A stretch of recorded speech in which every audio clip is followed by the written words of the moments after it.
Serial நடிகை Delna Davis அவர்கள், அவங்க சீரியல் மூலியமா மிகப்பெரிய ரசிகர்கள் பட்டாளத்தை ஈர்த்தவங்க. அதுக்கப்புறம் டாப்பு குக்கு, டூப்பு குக்குலயும் வந்து ஒரு கண்டஸ்டன்ட்டா கலந்துருக்காங்க. ஸோ இதெல்லாம் ஒரு சைடு இருக்க, சமீபத்தில இன்டர்வியூல அவங்க வந்து ஒரு விஷயத்த பகிர்ந்துக்கிட்டாங்க. அதாவது அவங்களுக்கு இப்போ 30 வயசு ஆகுதாம். வயச சொல்றதுல எனக்கு எந்த ஒரு கூச்சமும் இல்ல. ய அவங்க சொன்னதாவது, "எனக்கு இப்போ 30 வயசு ஆகுது. என்னுடைய 16 வயசுலயே என் அப்பாகிட்ட வந்து சொல்வேன். எனக்கு கல்யாணம் பண்ணிக்கணும்னு ரொம்ப ஆசையா இருக்கு. எனக்கு குழந்தை பெத்துக்கணும், கல்யாணம் பண்ணிக்கணும் அப்படின்றதுலாம் எனக்கு ரொம்ப ரொம்ப ஆசையா இருக்கு. எனக்கு அதனால 18 வயசு ஆனோனே எனக்கு கல்யாணம் பண்ணி வச்சுருங்கப்பா அப்படின்னு வந்து நான் சொல்லியிருக்கேன். ஃபர்ஸ்ட்டு நீ 18 வயசு ஆகு. அதுக்கப்புறம் இதெல்லாம் பத்தி பேசிக்கலான்னு எங்க அப்பாவும் ரொம்பவே அப்படியே ஸ்ட்ரிக்ட்டா அப்படியே இதாலாம் சொல்லுவாரு.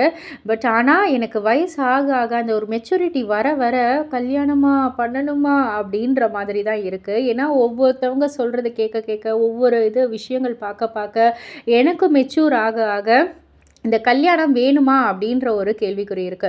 இப்ப என்னுடைய 30வது பர்த்டே வந்து செலிப்ரேட் பண்ணக்குள்ள கல்யாணம் வேணாமே, பண்ண வேணாமே அப்படின்னு வந்து எனக்கு அந்த ஒரு இப்போ மைண்ட் செட்ல தான் இருக்கு அப்படின்ற மாரி வந்து சொல்லியிருக்காங்க. ஸோ இத பத்தி நீங்க என்ன நினைக்கிறீங்க? உங்களுடைய கருத்து என்ன? அப்படின்றத கீழ உள்ள கமெண்ட் பாக்ஸ்ல குறிப்பிட்டு சொல்லுங்க. மறக்காம சேனல சப்ஸ்கிரைப் பண்ணி பக்கத்துல உள்ள பெல் ஐகான கிளிக் பண்ணிடுங்க.